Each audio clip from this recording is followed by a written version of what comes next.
नमस्कार गुरु लोग, का हाल चाल है। फिलहाल अभी हम पहुंचे हैं बनारस में और आपको बताते चले कि भारत में दो जगह कहा जाता है कि संसद है।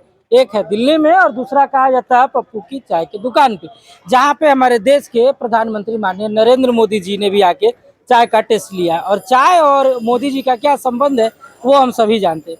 तो बहरहाल फिलहाल अभी हम चलते हैं अंदर में लोग हैं और उनसे जानते हैं कि बनारस का क्या मिजाज है और इस साल जो है बनारस में किसकी चाय का रंग तीखा और गाढ़ा होने वाला है। पहले तो भैया स्वागत है। पहले ही बताइए मोदी जी कब आए थे, क्या नाम है? 2022 में। मेरा नाम सतीश सिंह है। अच्छा दुकान का नाम पप्पू चाय वाले है। अच्छा। हाँ, 2022 में आए थे। आप कौन कौन सा चाय बनाते हैं? सुने हैं वो आपका हाजमोला वाला भी चाय बनता है। लेमन टी बनता है और मिल्क बनता अच्छा है। देखिए, इनका चाय बनाने का पहले पद्धति देखिए। गर्म पानी जो है ये डालना है। पहले गर्म पानी पड़ रहा है। हाँ, पहले गिला धोते हैं गर्म पानी से। अच्छा, पहले धो देते हैं। हाँ, साफ करते हैं। मतलब जब भी चाय बनेगा तब हर बार धो के बनता है। हाँ, बन के अच्छा, तो तब नया विधि आपको दिखेगा। और ऐसे भी जाना जाता है बनारस जो है वो जाना जाता है चाय बनाने वालों के लिए भी और चाय पीने वालों के लिए भी। तो ये देखिए गर्म वाला जो पानी है, मैंने पूरा हाइजेनिक चाय जो है आपको 80 चौराहे पे दुकान है इनका, यहाँ पर आपको मिलेगा। और इसके बाद क्या होगा यहाँ पे? ये तो धुल गया पूरा। बस उसके बाद चीनी डालेंगे, सिंदूर डालेंगे। अच्छा, खौलाएंगे नहीं, अलग अलग सब रहेगा। अलग अलग होगा। अच्छा, मोदी जी का क्या कंसेप्ट था? पहले आए थे, आप ही बना के पिलाए थे चाय उनको? जी हाँ जी, हम ही पिलाते हैं। 3 चाय पिए थे मोदी जी। 3 चाय पिए थे? हाँ। कौन कौन सा चाय पिए थे? 2 ठो दूध वाला, 1 खो नींबू वाला। अच्छा, तो क्या कहा उन्होंने चाय पी के? बहुत बढ़िया लगा हमको। बढ़िया लगा चाय? हाँ। अच्छा, और अभी आप देखेंगे अंदर में हम आपको दिखाएंगे। इसके साथ ही साथ और भी राजनेता लोग इनके दुकान पर। और कौन कौन लगा है आपकी दुकान पे? राहुल गांधी, अखिलेश यादव। अच्छा, हाँ, और माने आपका दोनों पार्टी का मेन नेता लोग चाय पिए हुए हैं? जी हाँ। अच्छा, ये बताइए आपके हिसाब से इस बार किसके चाय का रंग गाढ़ा होने वाला है बनारस से? अब वो तो समय बताएगा भैया। आपके हिसाब से बताइए। हमारे हिसाब से तो बनारस में जानते हैं कि बीजेपी का गढ़ है। अच्छा, हाँ। यानी मोदी जी हैट्रिक कर रहे हैं। अब हैट्रिक करे चाहे जो भी करे, हाँ, गढ़ तो बीजेपी का ही है। बीजेपी का जी।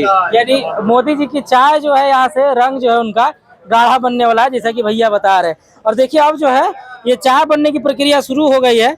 और ये देखिए क्या क्या चीज, चीनी डल गया ना इसमें पहले? अभी चीनी पर डाल दी, चाय पत्ती उसमें पोटली में है, दूध अलग गरमाएंगे। अच्छा। इसमें डालेंगे, फिर उसके बाद अलग पानी से हाँ। लीकर निकालेंगे, उसमें सिर्फ डालेंगे। अच्छा, तो थोड़ा खौलाएंगे। टाइम लगेगा, तब तक हम लोगों से बात करके आते हैं। हमारे लिए बढ़िया वही मोदी जी वाला चाय बनाइए। एकदम एकदम। और चाय जो है मोदी जी वाला बन रहा है हमारा, तब तक हम लोग अंदर चलते हैं और राय ले लेते हैं कि इस साल क्या रिव्यू है, क्या लोगों का मिजाज है, बनारस का क्या मिजाज है और बनारस क्या चाहता है। पहले तो भैया बहुत बहुत स्वागत है हमारे चैनल पे आपका।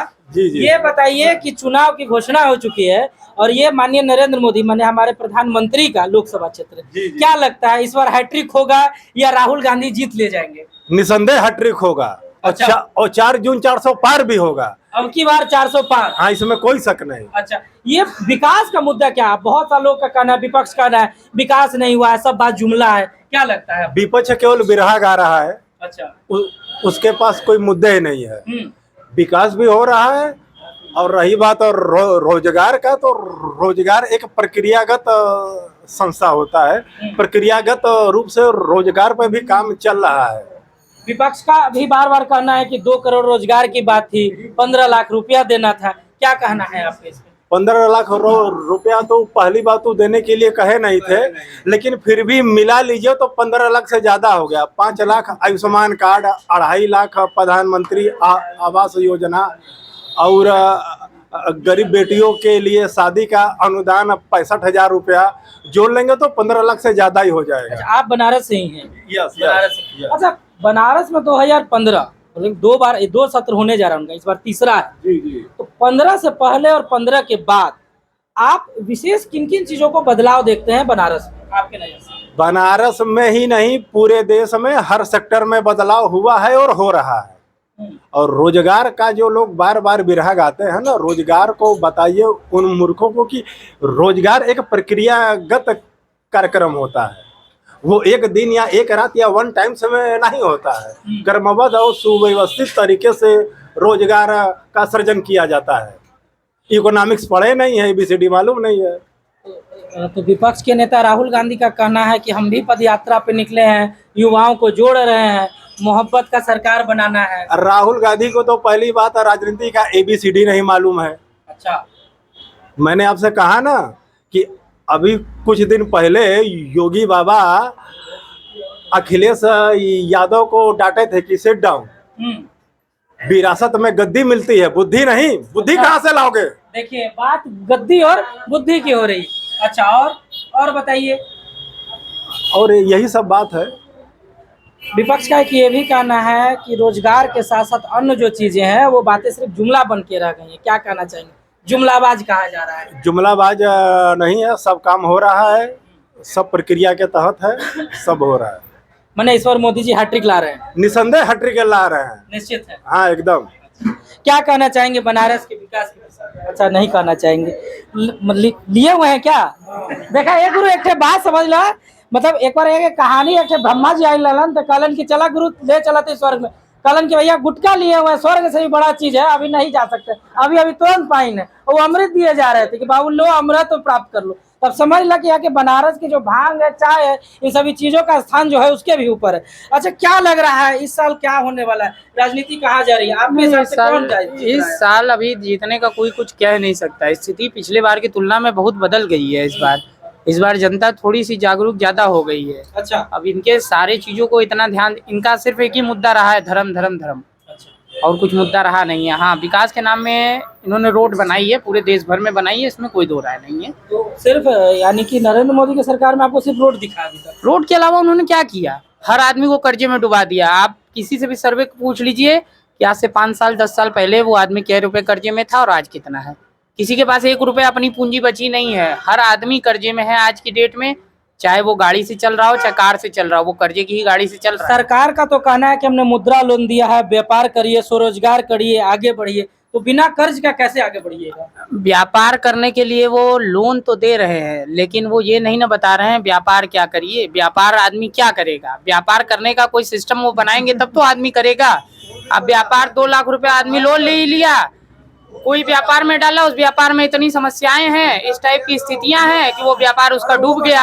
अब व्यापार भी नहीं चला, उल्टा वो 2 लाख रुपए कर्जे में हो गया। अभी हम दूसरे की बात नहीं कर रहे हैं, हम अपनी खुद की बात कर रहे हैं। एक मुद्रा लोन लिया था मैंने 2016 में, ठीक है, आधार कार्ड बनाने के लिए। आधार कार्ड तो हम 2013 से बना रहे थे, लेकिन 2016 में अपना खुद का बनाने के लिए हमने एक मुद्रा लोन लिया था। मुद्रा लोन मिला, वो तो कोई को भी मिल जाएगा। मुद्रा लोन लिया 2 लाख रुपए का, उसके बाद आधार कार्ड का पूरा प्रोजेक्ट लगाया, उसकी मशीन वगैरह खरीदी, लैपटॉप खरीदा, सब खरीदा, लगाया। और लगाने के लगभग 6 से 8 महीने बाद 2016 के लास्ट में या 17 के स्टार्टिंग में भारत सरकार ने आधार कार्ड की योजना को जन सेवा केंद्र से उठा के बैंकों को हैंडओवर कर दिया। तो मेरा तो 2 लाख रुपए वो डूब गया ना। अच्छा, वो डूब गया, हम तो 2 लाख के कर्जदार भी हो गए और मेरा काम भी बंद हो गया। सरकार ने ही लोन दिया और सरकार ने ही उस काम को बंद कर दिया। तो ये बताइए, इसी टाइप का काम हो रहा है। मुद्रा लोन ले लो, कर्ज में डूब जाओ, उसके बाद पुलिस से डंडा मार के आपको वसूलेगा, बैंक वाले घर चाट हो जाएंगे, आपको 4 गाड़ी देंगे, आप पड़ोसी से कर्जा मांगते फिरो, इधर से कर्जा मांगते फिरो, एक टाइम खाना खाओ मत खाओ, कोई मतलब नहीं है। यही सब चल रहा है कर्जे में। आप भी बनारस से हैं? हाँ बिल्कुल, बनारस से। रोजगार के साथ साथ अन्य विषयों पर बात करें तो बनारस में विकास का क्या पैटर्न है? 2015 से मोदी जी की सरकार है, बनारस में आप विकास को किस तरह से आगे? बनारस में क्या विकास हुआ? बनारस में कौन सी फैक्ट्री खुल गई, क्या खुला? बनारस में एक घाट की अच्छी व्यवस्था हो गई है, घाट थोड़े अच्छे हो गए हैं, साफ सुथरे, कुछ नए नहीं बने हैं, साफ सफाई अच्छी हो गई है और रोड थोड़ी ठीक ठाक बन गई है। बस यही 2 काम हुआ है बनारस में। इसके अतिरिक्त और आप काम कहिए तो और कोई काम नहीं है। बस ये 2 मुख्य काम इन्होंने किए हैं। यानी मुख्य रूप से जो है यहाँ की मुख्य, हम आएंगे आपसे भी हम बात करेंगे, अभी तुरंत हम आपसे बात करेंगे। मुख्य रूप से आपका कहना है कि जो सड़कें बनी है और घाट बना है, विशेष और कोई काम नहीं। और क्या हुआ बनारस में बताइए आप? आज विद्यापीठ और बीएचयू यूनिवर्सिटी के क्या हाल है? पिछले 3 साल से इन 2 यूनिवर्सिटियों की हम केवल बात कर रहे हैं, संपूर्णानंद तो शुरू से गड़बड़ चल रही है, विद्यापीठ और बीएचयू तो अच्छी चल रही थी। पिछले 3 साल से इन दोनों यूनिवर्सिटियों में टाइम से एडमिशन तक नहीं हो पा रहा है। नवंबर में एडमिशन हो रहा है, 3 साल से हम रिकॉर्ड देख रहे हैं। बीएचयू का भी नवंबर में एडमिशन हो रहा है, 3 साल का आप डेटा उठा के देख सकते हैं, ऑनलाइन अवेलेबल है। 3 साल से नवंबर में एडमिशन हो रहा है, 2 महीने बाद परीक्षाएं हो रही है। कोविड के बाद से तो सभी जगह ये स्थिति हो गया था, कहीं ना कहीं जब ऑनलाइन कक्षाएं चलने लगी थी तो हर जगह का सेमेस्टर लेट हुआ था। कितना समय लगेगा इसको? केंद्रीय विश्वविद्यालय सभी उसमें शामिल। कितना समय लगेगा उसको सुधारने? इसी के साथ साथ इसी साल से एनईपी भी लागू करना है, न्यू एजुकेशन पॉलिसी। तो इसके रीजन से, इसके रिगार्ड से भी जेएनयू है, डीयू है, जेएनयू है, अलीगढ़ मुस्लिम विश्वविद्यालय है, इन सभी का सेशन लेट हुआ है। बिल्कुल लेट हुआ है, तो इसको कितना समय लगेगा आपको सुधारने में? धीरे धीरे कोरोना को 3 साल के ऊपर हो चुका है खत्म हुए हुए। और ऐसा नहीं है कि कोरोना काल में सेमेस्टर को खत्म कर दिया गया था, 2-4-5 महीने लेट चलाया गया था, तो उस 6 महीनों को कवर करने के लिए कितना साल चाहिए? ये 3 साल 4 साल हो गया, ये कवर इसलिए नहीं हो रहा है ना कि गवर्नमेंट कोई ध्यान ही नहीं दे रही है एजुकेशन सिस्टम पे। एजुकेशन पे जब गवर्नमेंट ध्यान देगी तब तो वो कवर करेगी, उसको कोई मतलब नहीं है एजुकेशन से। हमारे प्रधानमंत्री जी ने कई 100 मन की बात की होगी, कई 100 बार की होगी पिछले 10 साल में।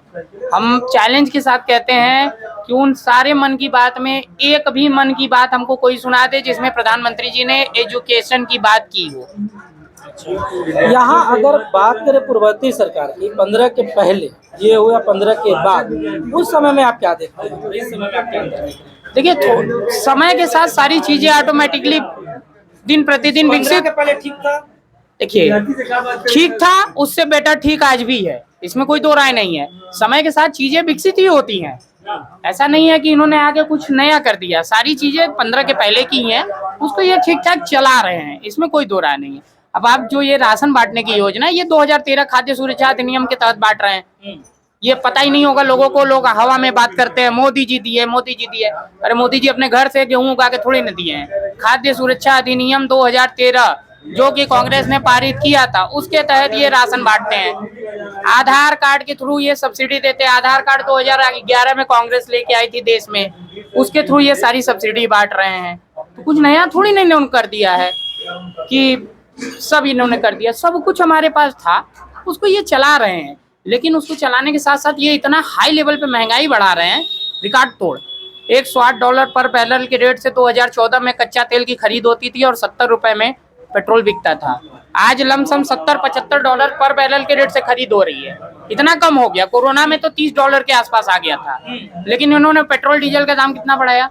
पिछले 10 साल में मोदी जी ने पेट्रोल डीजल पे कुल 36 बार एक्साइज ड्यूटी अपनी बढ़ाई है। 36 बार बढ़ा के जो 5 रुपए इनकी ड्यूटी होती थी केंद्र सरकार की, उसको इन्होंने 36 रुपए पहुंचा दिया है पेट्रोल डीजल पे 10 साल में बढ़ा के अपना। आप रेस्टोरेंट में खाना खाइए, उस पर 28% जीएसटी चाहिए। आटा चावल गेहूं हर चीज पे चाहिए। यहाँ तक कि सुलभ शौचालय इन्होंने जो बनवाया है मार्केट में डिलक्स वाला, अभी तो हर जगह बिलिंग सिस्टम नहीं है, कुछ कुछ जगहों पे बिलिंग सिस्टम है। उस सुलभ शौचालय पे भी इन्होंने जीएसटी लगा के रखा है कि आप लैट्रिन करने जाएंगे उस पे भी इनको जीएसटी चाहिए। आप कफन खरीदेंगे, कफन पे भी इन्होंने जीएसटी लगा के रखा हुआ है कि आप मरेंगे तब भी जीएसटी चाहिए हमें। ये स्थिति है। अब कितना, मतलब किस लेवल तक इनको वसूली करना है? कुछ बचा है? बुजुर्गों का, सीनियर सिटीजन का रेलवे में 60 साल के ऊपर वालों का हाफ किराया लगता था, सीनियर सिटीजन कोटा मिलता था, उसको इन्होंने बंद कर दिया। रेलवे का किराया 15% उस समय बढ़ाया, और भी बीच में 1-2 बार बढ़ाया। कर्मचारी इन्होंने रेलवे में परमानेंट बंद कर दिए, सारे कॉन्ट्रैक्ट पे किए जा रहे हैं, 8,000 से 13,000 सैलरी वाले। उसके बावजूद आज भी रेलवे घाटे में। रिजर्वेशन में 200 सीटें हैं, 400 टिकट ये बेच रहे हैं। रिजर्वेशन बोगी में खड़े होने की जगह नहीं बची है। ये स्थिति तो पहले भी थी, पहले थी, लेकिन पहले वंदे भारत नहीं था। वंदे भारत क्या कर रहा है? वंदे भारत क्या कोई अलग से कोई विशेषता है उसमें? कोई विशेषता नहीं। कितनी स्पीड है उसकी? 120, 130। तो व्यापार को तो गति मिलती है ना कहीं भी। अगर टूर एंड ट्रैवल में अगर डेवलपमेंट होता है, ट्रैवल में डेवलपमेंट कहाँ किया भाई इन्होंने? वंदे भारत 120-30 की स्पीड है ना। शताब्दी एक्सप्रेस हमारे यहाँ थी पहले से 120 की, मेंटेनेंस नहीं था। ये वंदे भारत को चलाने के लिए 10 ट्रेनों को रोक दे रहे हैं। वंदे भारत जिस रूट पे चलती है उस रूट के आने वाली सभी ट्रेनों को रोक दिया जाता है, वंदे भारत को पास दिया जाता है। अच्छा भैया जा रहे हैं, भैया को थोड़ा सा बात करना। कहाँ जा रहे हैं? अरे रुकिए, भैया से पहले बात।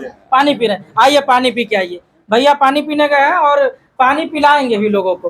खैर, और क्या मुद्दा आप देखते हैं जो कि भारत में इस साल चुनाव का होना चाहिए, जहां आप देखना चाहते हैं? सबसे ज्यादा तो मुद्दा रोजगार ही होना चाहिए। हर जगह रोजगार की कमी होती जा रही है, दिन प्रतिदिन कमी हो जाती जा रही है। कोरोना के बाद जितने लोगों की नौकरियां गई, अभी उतने लोगों को भी नहीं मिली। नए लोगों की तो बात ही छोड़ दीजिए। अब प्रधानमंत्री जी का अभी हमने एक छोटा सा न्यूज देखा था, काफी पहले का है, 1-2 साल या 2.5 साल इसी रेंज का है। एक स्टूडियो में थे उन्होंने, मीडिया के, तो उन्होंने ऐसे ही पूछा, तो मोदी जी ने कहा क्या कि आपके इस स्टूडियो के बाहर वो जो है पकौड़े तल रहा है और पकौड़े तल के शाम को 200 रुपए लेके जाता है, तो इसको आप रोजगार मानेंगे कि नहीं मानेंगे? अब इसको भी रोजगार में मोदी जी ने जोड़ लिया, तो फिर क्या कर सकते हैं? तो भाई अगर किसी को कोई काम नहीं मिल रहा है तो वो जीने खाने के लिए कुछ तो करेगा। तो कौशल विकास योजना, विश्वकर्मा योजना, इनके तहत जो लोग लोन पा रहे हैं या डायरेक्ट सब्सिडी पा रहे हैं या गवर्नमेंट का जिन्हें डायरेक्ट सीधा योगदान अनुदान मिल रहा है, उन्हें आप रोजगार नहीं मानते? 2-4-5 हजार रुपए से किसका रोजगार हो जा रहा है? विश्वकर्मा योजना में 2,000 रुपये मिल रहा है। विश्वकर्मा योजना में कितना दे रहे हैं ये? 2-4-5 हजार 10 हजार स्किल्स या जितना भी कुशल युवा कार्यक्रम चल रहा है, उन सभी को आप उन कुशल योग जितने भी कार्यक्रम चल रहे हैं उसमें कितना तो देखिए, हम उसी का अप्लाई करते हैं, सारा फॉर्म भरते हैं, उसमें 50% से ज्यादा तो घर बैठे सब काम हो रहा है। कितने क्लास चल रहे हैं? कुछ नहीं चल रहे हैं, ना के बराबर एकदम चल रहे हैं। 10-20% हम मान रहे हैं चल रहा होगा, तो उससे क्या हो रहा है? उस कौशल विकास योजना ये चला है, उसमें से कितने लोगों को नौकरी मिली, कितने कंपनियों में मिली, कोई डेटा है किसी के पास? उसको एक तो सर्टिफिकेट थमाते रहे, 10 दिन ट्रेनिंग करके गए, वो क्या कर रहा है? वो सर्टिफिकेट लेमिनेशन करा के रख दे रहा है, और क्या कर रहा है? हम तो अभी तक किसी को नहीं देखें कि जो कौशल विकास और ये सब योजना में जो गया हो और उसका कुछ परमानेंट रोजगार हो गया हो। अब साइबर कैफे या छोटे मोटे चीज खोलने के लिए तमाम प्राइवेट इंस्टीट्यूट है, वहाँ आदमी सीख के कर लेता है। जब आदमी को कुछ नहीं मिलेगा तो वो कुछ ना कुछ तो करेगा, जीने खाने के लिए वो कर ही लेगा। कुछ नहीं करेगा तो ईटा ढोएगा, लेबरई करेगा, 350 पाएगा, उसको भी मोदी जी कहेंगे हमने रोजगार दे दिया। तो ऐसे नहीं होता है ना। सरकार के द्वारा रोजगार देने का मतलब है कि भाई ठीक ठाक उसको एक सैलरी मिले, उसका एक मानक हो। अब कुछ भी कर लिया वो हमारा रोजगार है। अरे पहले आदमी चाय नहीं बेचता था, पहले आदमी पकौड़ी नहीं बेचता था रोड पे, अब उसको ये जोड़ रहे हैं कि हमारे वजह से बेच रहा है। ये क्या तरीका है? ये थोड़ी ना कोई रोजगार है।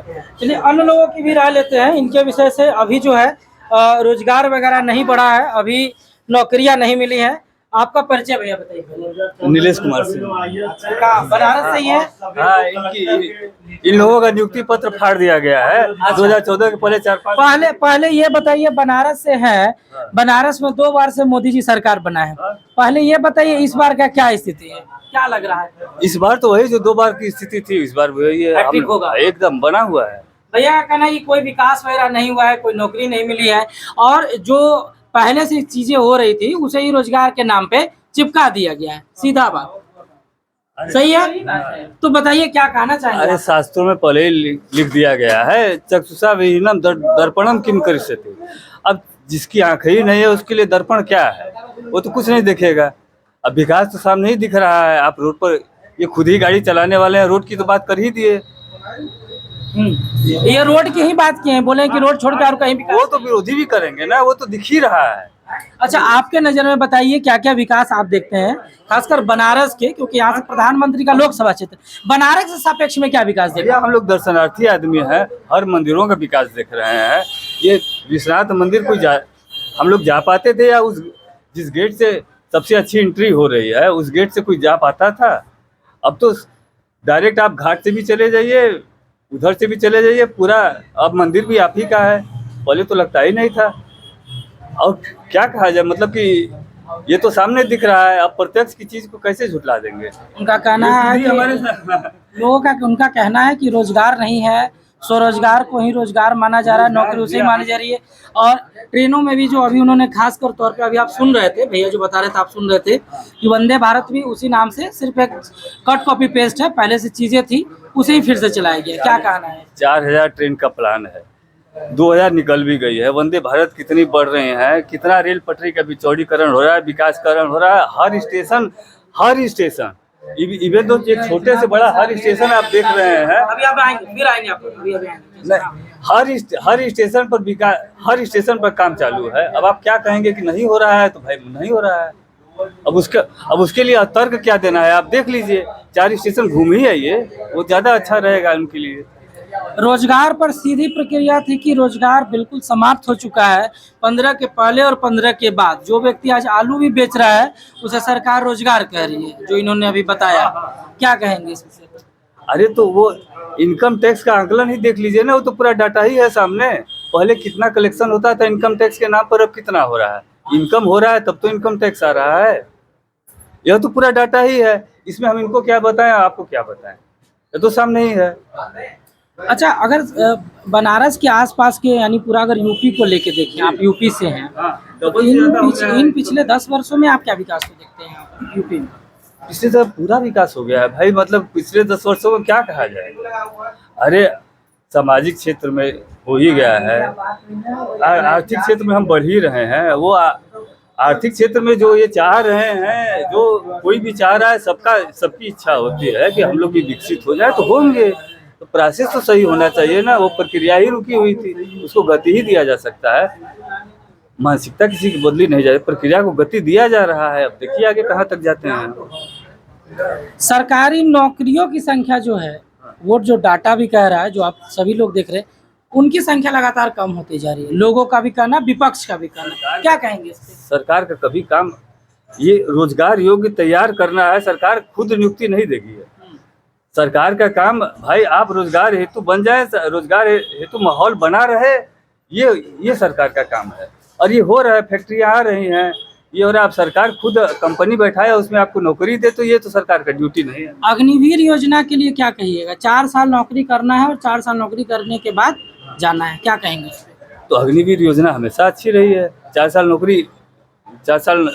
नौकरी मिल रहा है, उसके बाद पेंशन मिल रहा है, आप घर बैठे हैं, उसके बाद हर नौकरी में आपको वरीयता दी जा रही है, तो एक स्किल भी आपके में आ गया है, तो इसमें कहाँ खराबी है। सेना के जो अधिकारी है, उनका भी कहना है कि कहीं ना कहीं एक लंबा ड्यूरेशन जब होता है, 15 साल, 20 साल, 25 साल का, तब जवान हमारे अच्छे से तैयार हो पाते हैं हर जगह पे ड्यूटी देने के लिए। और इन 4 वर्षों में वो उतने अच्छे से तैयार भी नहीं हो पाएंगे, जो सेना के अधिकारियों का और विपक्ष का भी कहना है। इस विषय पे क्या कहिएगा? तो सर अग्निवीर को मेन फ्रंट पर लाने का कहाँ विचार है।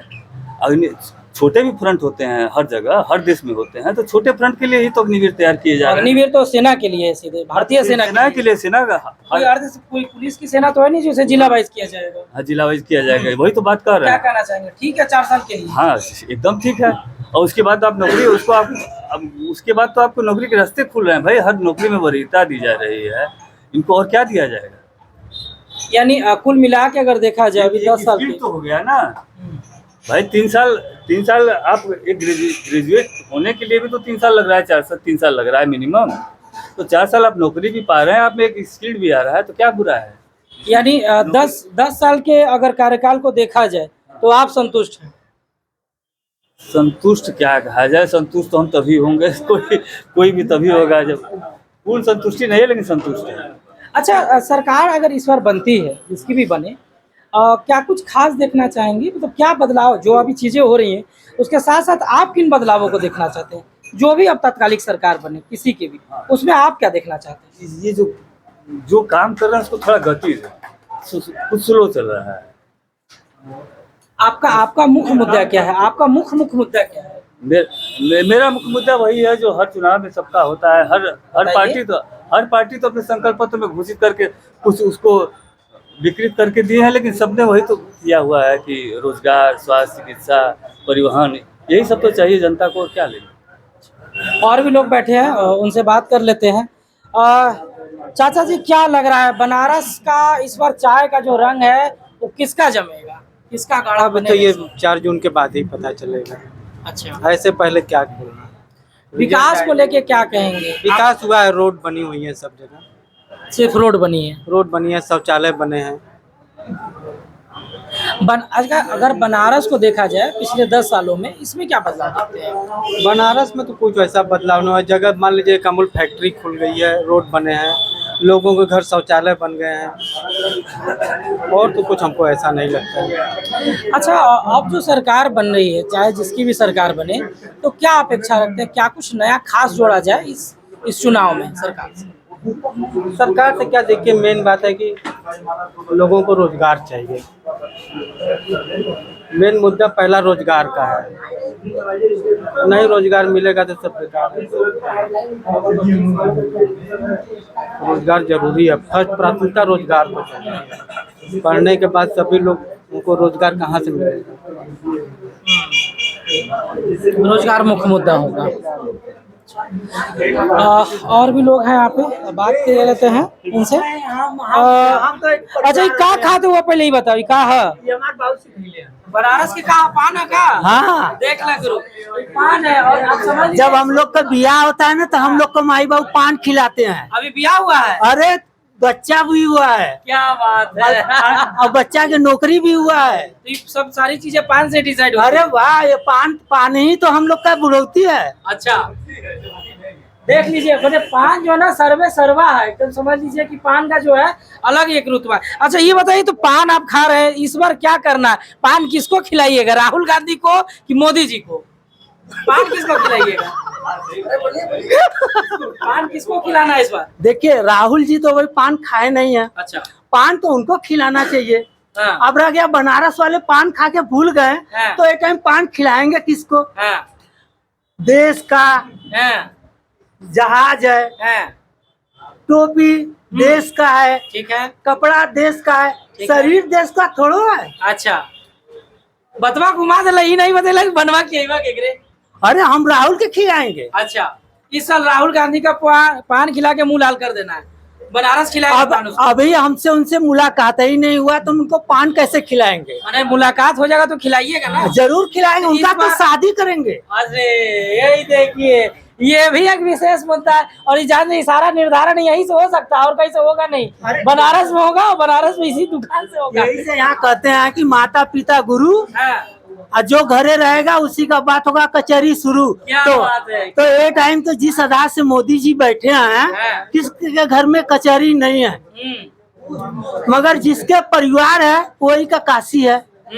काशी करवट स्वस्थ है, आदमी लस्त है, क्या बात। अपने परिवार से मस्त रहना चाहिए तो लस्त है। तो राहुल गांधी का शादी बनारस में ही करवाइएगा? हाँ सोच तो रहे हैं। कोई देखे उनके लिए? हाँ लड़की देखे हैं। देखिए भैया, लड़की भी देखे हुए है, तो आप प्रपोजल भेज दिया जाए राहुल गांधी जी को। हाँ भेज है ना? दीजिए। राहुल गांधी जी को प्रपोजल भेजा जाएगा इस वीडियो के माध्यम से कि लड़की उनकी देख लिया, पान भी लेके रखे हुए हैं। अरे जब हम लोग देख रहे हैं कि वो दूसरे का बैग उठा के लेके चल रहे हैं तो अपने परिवार का बैग उठा के लेके बिल्कुल, चल रहे ये हैं। देखा ही गुरु एकदम सही बात कलन की, जब दूसरे के बैग उठावत हुवन तो अपन परिवार के बैग काहे नहीं उठाइयन। और ये पक्का ब्याह करा के रहो। अरे उधर पक्का उनका पिताजी काहे वहाँ से मारे गए हैं। हाँ। आज परिवार वाले हैं, खाली जनता है, और जनता के बीच में एक टाइम सरकार है और एक टाइम फिल्मी दुनिया वाले हैं। परिवार वाले हैं, परिवार वाले सब एक अपना घर छोड़ते हैं, संजा के अपने घर में जाते हैं। तो उनको तो कभी तकलीफ ही नहीं हुआ कहाँ सस्ता है कहाँ महंगा है। अच्छा, तो इस बार जो है भैया बता रहे हैं कि राहुल गांधी जी के लिए जो है रिश्ता देख के रखे हुए हैं, और शादी जो है करवाएंगे और पान भी खिलाएंगे। अरे पक्का। अच्छा। हम लोग का यहाँ के नियम है हाँ। कि पान खाएंगे तभी उनका ब्याह होगा, और पान नहीं खाएंगे तो उनका ब्याह नहीं होगा। नहीं होगा। चलिए देखिए, अब पान के साथ साथ जो है रिश्ता और सब चीज का बात हो गया है। भैया के पास भी चाय आ गया, क्या लग रहा है इस बार किसका चाय यहाँ पे ज्यादा रंगीन? मोदी जी हैट्रिक करेंगे। हैट्रिक। और 5 लाख के ऊपर की बात करिए। अच्छा, जीत 5 लाख के ऊपर कितने से होगी उसका कोई अभी आंकड़ा नहीं है। जीत तो कंफर्म है ही, 5 लाख के 5 लाख के ऊपर का मामला है। अच्छा ये बताइए, अभी भैया का कहना था कि बहुत सी चीजें हैं, बहुत। हाँ जो राम को लाए हैं हाँ। हम उनको लाएंगे। हाँ, भारत में फिर से हम भगवान लहराएंगे। क्या बात है। देखिए अभी और भी लोग हैं, अभी देखिए सब जो है चाय जो है गर्म होते जा रहा है, और चाय के गर्म होने के साथ चुनावी वार्ता भी गर्म हो रही है। आप क्या मुद्दा देखते हैं? देखिए अभी मैं 2 बार बहुत जीते ज्यादा हैं। नहीं बोलूंगा। जी। मैं उन लोगों को यही बताऊंगा, किसान सम्मान निधि का पैसा लेते हैं, गाड़ी में उससे पेट्रोल डलाते हैं, मोदी जी के बनाए हुए रोड पे चलते हैं, और उनसे दिए हुए अनाज को खाते हैं, उन्हीं के दिए हुए टॉयलेट में बाथरूम करते हैं। इसके बाद कहते हैं मोदी जी ने क्या किया, और वही गैस सिलेंडर भी उनके घर में वही है। इसके बाद कहेंगे मोदी जी ने कुछ नहीं किया। ऐसे ही लोग बोलते हैं। जो सारी योजना मोदी जी का ले लेंगे और पूछेंगे मोदी जी क्या घर से दे रहे हैं? बताइए कोई तरीका है? इसके पहले क्या था? बोले बेरोजगार। क्या 2014 के पहले सब लोग IAS थे क्या? क्या 90% 100% लोग जॉब करते थे क्या? बेरोजगार नहीं थे उस समय। तो बेरोजगार आज के डेट में कौन है बेरोजगार? पूछिए, बाइक से नहीं चलते हैं वो। पहले साइकिल नहीं थी घर में। लेकिन महंगाई का कहना है कि सुन महंगाई लीजिए, बढ़ गई है। सबके पास गाड़ियां हैं, घर में जितने आदमी उतने गाड़ियां हैं। पेट्रोल कहाँ से आएगा? क्या पेट्रोल कह रहे हैं कि पेट्रोल का दाम बढ़ गया है। होता है, बाहर से मंगाएंगे, जब निर्यात आयात दोनों होता है तो उसमें खर्च होते हैं। कितना टैक्स देते हैं वो बात कर रहे हैं। टैक्स गाड़ी तो सब लोग ले रहे हैं, टैक्स कितना दे रहे हैं देश को। टैक्स का कलेक्शन इस बार ज्यादा हुआ है, इसका मतलब बिजनेस ज्यादा है, ईमानदारी ज्यादा हो रही है। टैक्स का कलेक्शन ज्यादा है। टैक्स नहीं देगा, जो चोरी करेगा, गाड़ी से चलेगा, वो मोदी जी गाली देगा, क्योंकि वहां से डंडा पड़ रहा है कुछ न कुछ। अच्छा, बनारस के सापेक्ष में अगर देखा जाए, बनारस में अगर विकास की बात की जाए, उनके लोकसभा क्षेत्र की बात की जाए, आप भी बनारस से हैं। हाँ, क्या कुछ खास देखते हैं आप बनारस में? आप बनारस में पहली बात रिंग रोड देख लीजिए जी। पूरे शहर में लाइटिंग की व्यवस्था हो गई है। इसके पहले अंधेरे में लोग चलते थे। यहाँ से आप एयरपोर्ट से यहाँ आने में कम से कम 2 घंटे लगते थे। 25 मिनट में आप एयरपोर्ट जाइए और आइए घाटों पे। उन्हीं घाटों पे लोग पेशाब करते थे, कोई देखने वाला नहीं था। आज की डेट में घाटों पे भीड़ है, पर्यटक हैं, लोगों को यहाँ होटल, हर गली में होटल बने हुए हैं, होटल बन गए हैं, रुकने वालों की व्यवस्था हो गई है, चाय वाले की पैसे लग रहे हैं। आप जहाँ जाइए वहाँ पे पब्लिक बाहर की आई हुई है। आखिर ये बनारस का ही तो बेनिफिट है ना।